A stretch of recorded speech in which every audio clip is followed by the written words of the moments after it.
Well, good morning. Yes, it's me, Kenny Polcari, your host of the party. And today is Monday, January 6th, 2025. And here are the things you need to know to get your day started. Well, stocks rallied on Friday, all while bonds declined, sending yields higher. Oil is surging on renewed China demand and some new Biden bans. Gold is contemplating JJ's next move. There's lots of eco data this week, and earnings start on the 15th. And what do we have in dinner tonight? We're having the chicken provençal, but we'll get to that in a moment. So stocks rallied on Friday, charging higher, leaving 9 of the 11 S&P sectors in the green, while 2 of them, consumer staples and basic materials, ended the day just a little bit lower. This leaving most investors to wonder if the recent weakness is now behind us. The algos jumping back in to buy the dip that they created, right? Shaving off more than $1 trillion in market value over the prior 7 days. Volumes were still subdued,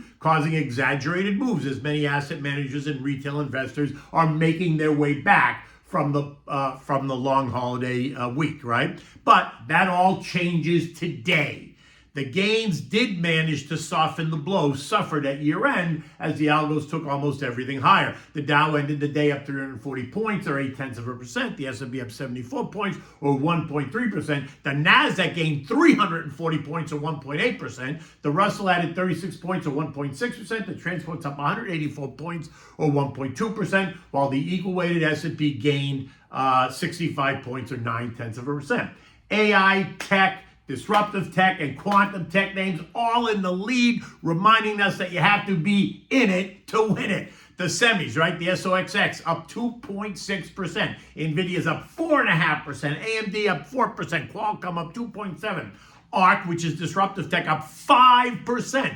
Quantum tech up 1.5%, with IonQ gaining a whopping 10.8%. Eco data revealed that the ISM manufacturing came in better than expected at 49.3, leaving it just below the neutral line of 50. The surprise was the ISM prices paid. That also came in higher at 52.5, well above last month's 50.3 and above the estimate of 51.8. Higher prices paid is fuel for reigniting inflation, just FYI. The House vote on Friday put Speaker Mikey Johnson back in the driver's seat, and that helped to push stocks higher after Mikey assured us that the party can coalesce behind the president-elect's business-friendly deregulatory agenda. And while all this was happening, bonds got weaker, sending yields higher. The TLT was down 0.3, while the TLH was down 0.25%. 2-year yields are now 4.27%, while 10 years are 4.61% after testing 4.63. Why, you ask? Well, I think it's a handful of things. First, we had the higher prices paid on the ISM report, think inflationary, forcing JJ to reconsider the ongoing narrative about lower rates. Next, we had Richmond Fed President Tommy Barkin hint at keeping rates restrictive for longer. Restrictive here means no more cuts. But, I don't think current rates are restrictive at all. Then it was the idea that the business-friendly agenda that Mikey is talking about is going to produce a stronger economy that could support a bit higher rate. But then there's this lingering concern that Janet, Treasury Secretary Yellen, is leaving us in a mess. Now look, Charlie Gasparino wrote about this weeks ago. You can find the link in my written blog, but it was in the New York Post, sometime in late November, I think it was. But essentially, what that article said and what Charlie found out was that Yellen has been financing the federal deficit, now $1.8 trillion annually, with $36 trillion in total debt, by shifting from long-term, 10 to 30-year bonds to short-term debt, 2-year and shorter treasury bills. Now, critics argue that this is politically motivated to keep interest rates low, avoiding market panic and supporting stock prices during Biden's administration. Now, the short-term approach is going to create all kinds of risks, as these debts now need to be refinanced at higher interest rates, raising the government's interest expenses and increasing economic uncertainty. By not locking in low interest rates with long-term debt when rates were artificially low 2-3 years ago, Yellen left the government and us vulnerable to rising rates, which have already impacted consumers through higher mortgages and higher credit card costs. In the end, economists and other critics fear that this could lead to more stock market volatility in the months ahead or a deep financial crisis as short-term debt becomes costlier and deficits remain high. Now, this is all happening as Janet and Joey leave D.C. and Trump and now Scotty Bessent take over the reins, leaving Scotty and the new Trump administration in a vulnerable position. Surging rates are going to be blamed on the GOP because they're going to happen in the coming months long after Janet and JoJo are gone, right? So everyone's going to forget. They're going to think, oh, well, it's Trump's problem. Well, sit tight. Let's just see how this one plays out. Now, gold continues to try to find its way, trading as high as $26.81 and as low as $26.50 on Friday before ending the day at $26.54, down 16 bucks, leaving it just below trendline support. This morning, gold is trading flat, but feels like it wants to test lower at $2,600 again, a level that it tested 4 times in the last month. And if yields continue to tick higher, then gold is going to test lower. Our friends at Goldman are now changing their tune about $3,000 gold by the end of this year because they are now expecting JJ to make fewer rate cuts than previously imagined. Do you think? Anyway, in oil, well, it's found a new life, surging up and through trendline resistance at 72.60, something that we discussed. And as expected, once it pierced it, then the Momo guys are taking it higher. Now remember, the Momo guys are the momentum guys.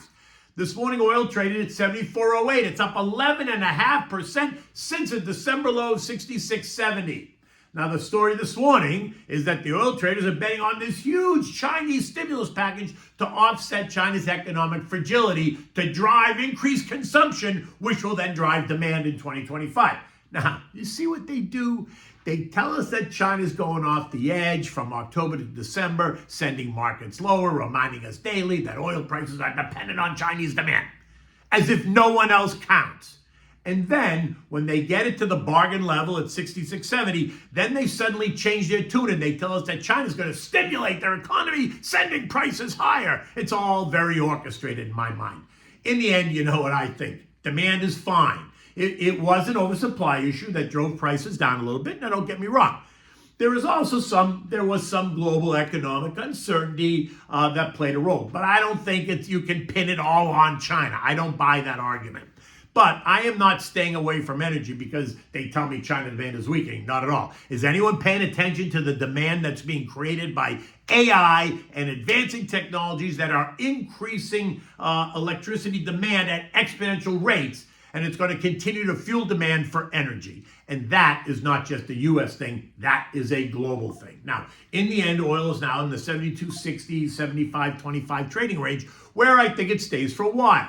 This morning, JoJo is set to slap more sanctions on Russian oil, and he is set to ban new offshore drilling for both oil and gas across some 625 million acres of U.S. coastal territory, which will also help to fuel higher oil prices, only adding fodder to what?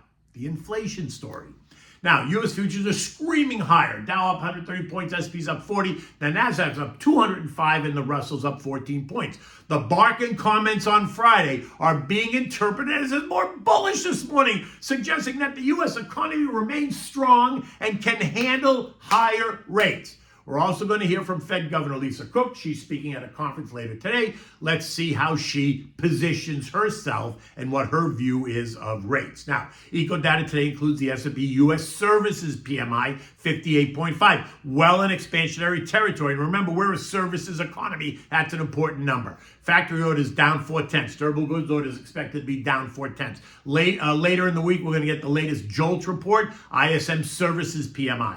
ADP employment, the December FOMC minutes, and the Friday blockbuster non-farm payroll report, which is expected to show an increase of 160,000 new jobs, with unemployment remaining at 4.2%. Average hourly earnings month over month up 0.3 and year over year up 4%. Fed speakers this week include Lisa Cook, Tommy Barkin, and Chrissy Waller. European markets are all higher this morning. France breaking away, rising over 2%. Eurostock up 1.9%. Italy's up 1.5%. Germany's up 1.3%. Spain is up 0.8%. And the UK is up just 0.1%. The SP ended the day at 59.42, up 74 points on Friday, leaving it just below trendline resistance at 59.44, a level that we're going to pierce in the opening seconds this morning if futures remain strong. And at the moment, there's no reason that they won't. Once we break resistance, we can expect all the Momo algos and the day trader types to jump on board, forcing prices higher. My gut says that 6,000 is going to present an issue for markets. If it does not, then I suspect that 6,050 is going to happen very swiftly. Remember, as a long-term investor, you need to be focused on managing both risk and return. History demonstrates that a well-planned, long-term focused, and diversified financial plan can withstand virtually any market surprise and related bout of volatility. Earnings season begins on January 15th with the release of the big bank earnings. You know, JP Morgan, Citibank, Bank of New York, Goldman Sachs, Wells Fargo, all coming out. That's next Wednesday, a week from this Wednesday. Okay, so what are we having for dinner tonight? We are having the chicken provençal. This is a classic dish. It's a dish you can make over and over, and it's a dish that you can use if you're having a large gathering, right? Maybe family over or people over. You serve it family style. For this, you need legs and thighs on the bone. You need celery, carrots, onions, garlic, potatoes, olive oil, butter, salt, pepper, and crushed tomatoes and some white wine. You want to preheat the oven to 325 degrees so it's ready for you. Begin by heating up some olive oil and a quarter stick of butter in a large frying pan. While that's happening, place the chopped celery, carrots, and onions and crushed garlic in the bottom of a deep baking dish. Add in the peeled and cubed potatoes. Leave them a bit chunky, right? You don't want to make them too small because then they'll just melt away, right? So leave them a little bit chunky. Now, season your chicken pieces and fry them in the saute pan with the oil and butter until they're golden brown all over. Now place those in the baking dish on top of the veggies. When you have fried all the chicken, you're going to add a dollop of butter and deglaze the pan with some white wine, the frying pan that you just used, right? I used the Pinot Grigio Santa Margherita, but you use your one. And then after you deglaze the pan, pour that over the chicken. Now go back to that same pan, add in the crushed tomatoes, season it with salt and pepper, heat it up. Then pour the tomatoes over the chicken pieces and cover it tightly with tin foil. Place it in the oven at actually it should be 350 degrees and let it bake for 1 hour.